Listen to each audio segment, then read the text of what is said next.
Hello, എമീസ് കറിൻ്റെ ഒരു പുതിയ വീഡിയോയിലേക്ക് എല്ലാവർക്കും സ്വാഗതം. അപ്പോൾ ഇന്ന് നമ്മൾ ഉണ്ടാക്കാൻ പോകുന്നൊരു ജാമാണ്, മാങ്ങ കൊണ്ടുള്ളൊരു ജാം. അപ്പോൾ ഈ സീസണിൽ നമുക്ക് കുറേ മാങ്ങ കിട്ടിയിട്ടുണ്ടാവും. പറമ്പെന്നോ അടുത്തുനിന്നൊക്കെ കിട്ടിയ പഴുത്ത മാങ്ങ വെറുതെ നമുക്ക് തിന്നിട്ട് കുറേ തിന്ന് കഴിഞ്ഞാൽ മടുക്കുമല്ലോ. അപ്പോൾ ഇതൊന്ന് നമുക്ക് പരീക്ഷിച്ച് നോക്കാം.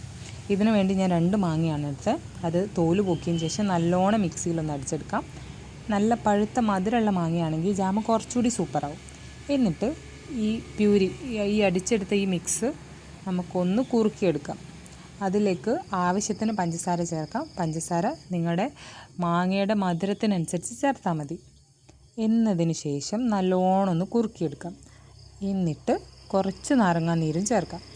ഈ കൺസിസ്റ്റൻസി അതായത് ജാമിൻ്റെ സെയിം കൺസിസ്റ്റൻസി ആവുന്നതിന് മുമ്പ് നമ്മളിത് അടുപ്പത്തുനിന്ന് മാറ്റി വെക്കണം. കാരണം എന്താണെന്ന് വെച്ചാൽ അതേ കൺസിസ്റ്റൻസി ആകുമ്പം തണുത്ത് കഴിഞ്ഞാൽ വീണ്ടും ടൈറ്റാവും, കുറച്ചുകൂടി കട്ടിയാവും. അപ്പോൾ അതിന് നമ്മൾ എന്ത് ചെയ്യുക, ജാമിൻ്റെ സെയിം കൺസിസ്റ്റൻസി ആവുന്നതിന് മുമ്പ് ഇത് എടുത്ത് വെക്കണം.